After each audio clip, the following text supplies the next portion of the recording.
Армысыздар, құрметті менің оқырмандарым. Бүгін қозғайын деп отырған тақырыбым мынау жыныстық аурулардың, ерлердің, болмаса әйел затының ағзасына жүретін болса, бір-біріне жұғу қандай қаупі бар жұғуының. Сонымен мынау жыныстық аурулар деп атамыз ғой, венерологиялық аурулар.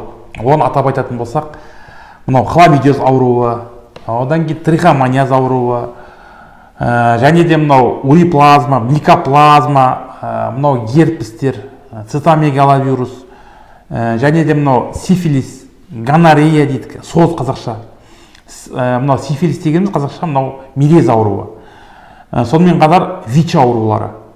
Осы аталған аурулардың қай-қайсысы болсын, ердің болмаса әйелдің ағзасына жүретін болса, қандай қауіп тудырады, ол қалай жұғады? Осыған тоқтала кетсек, бірінші мынау хламидиоз, яғни бұл венерологиялық микроорганизм, яғни венерологиялық ауруға жататын ауру. Бұл қалай жұғады? Әрине бұл жыныстық қатынас арқылы жұғатын ауру болып табылады.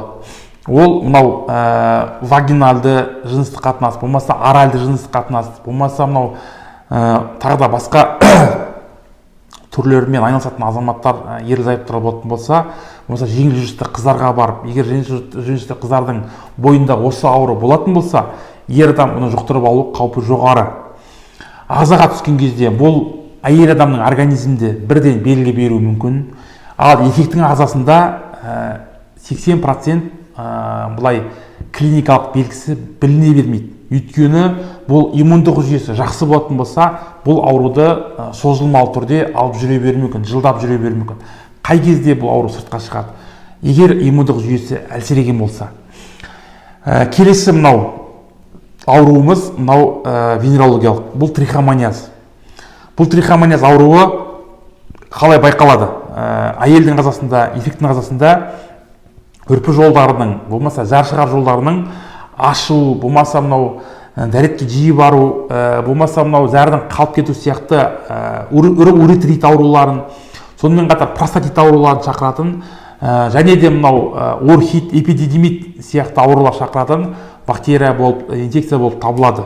Әйел адамның ағзасында мынау турбаларында қабынулар, жабысып аурулар, сол сияқты мынау тағда кальпит дейді, атап айтсақ, енді гинеколог маманда толық айтар жатар, сол сияқты ауруларды осы венеролог аурулар қоздырады. Және келесі ауруымыз мынау гонорея.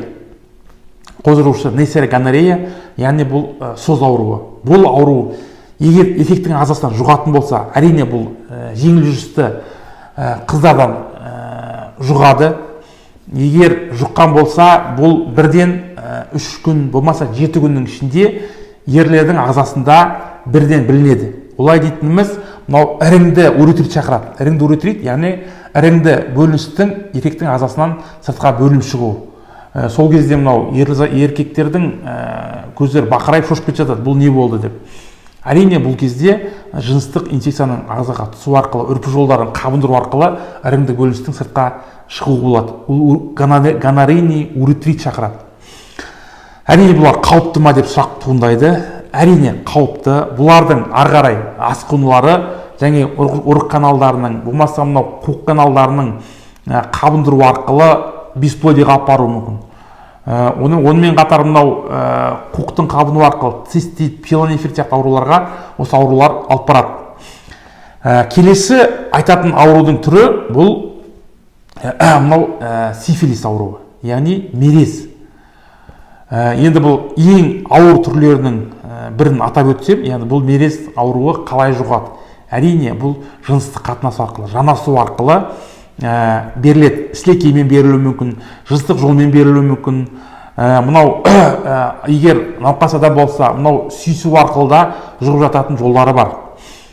Мынау ағзаға түскеннен кейін сифилис аурулары ағзада жараның шығуына алып келеді. Өйткені еркектің ағзасын айтып кететін болсақ, еркектің жыныс мүшенің басына, болмаса денесіне, болмаса мынау басқа да тұстарына шанкырлардың, яғни тіндердің тығыздалуы, жараға айналуы байқалып бастайды. Қышыну сезімдері болуы мүмкін, басқа да мынау ауру сезімдері болуы мүмкін, теріде дискомфорт тудыруы мүмкін. Осы кезде уақытылы әрине венерологтарға жүгініп уақытылы ем қабылдамаса, бұл мерез ауруы созылмалы түрге өтіп кетеді. Бұны егер созылмалы түрде ағзада жүретін болса, бұл тасымалдаушы болып есептеледі. Егер әйел ағзасында болмаса, еркектің ағзасында жүретін болса, қай-қайсысы болсын тасымалдаушы болады. Бірінен кейін бірін таратуы мүмкін, әйеліне жұқтыруы мүмкін, болмаса басқа контакт болатын болса, басқа қызға жұқтыруы мүмкін, болмаса мынау қызда болатын болса, ер балаға жынысқа түсетін болса, оларға жұқтыру қаупі өте жоғары. Соны ескеру керек. Және енді атын айтудан әрине қорқынышты ВИЧ ауруы. Бұл адам иммун тапшылық ауру болып есептеледі. Иммундық жүйенің төмендеуі, мынау адам ағзасында CD4 деген клетка бар.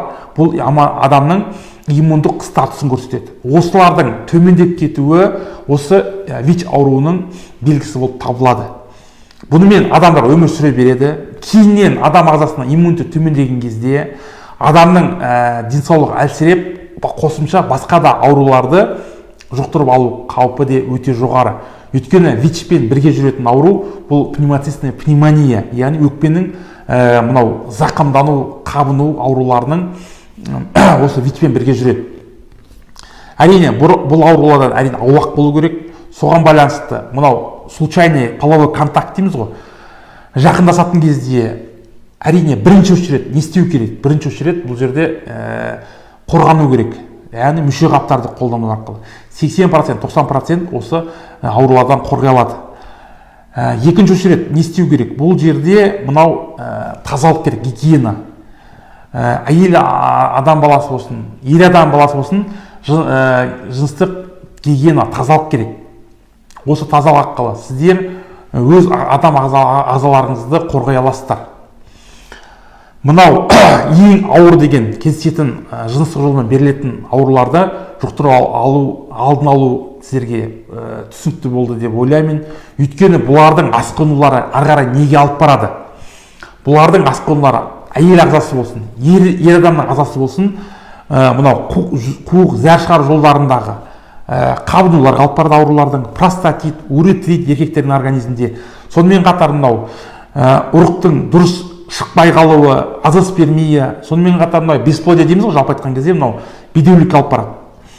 Сонымен қатар жұмыртқаның ісіп кетуі қосалқысымен архит, эпидидимит, визикулит сияқты ауруларға алып барады.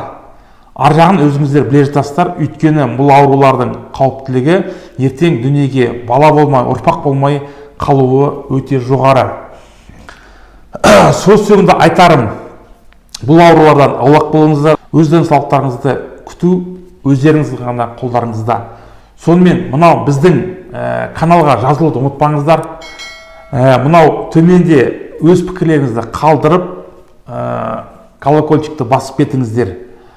Достарыңыз болса, әріптестеріңіз болса, таратыңыздар бұл видеоны.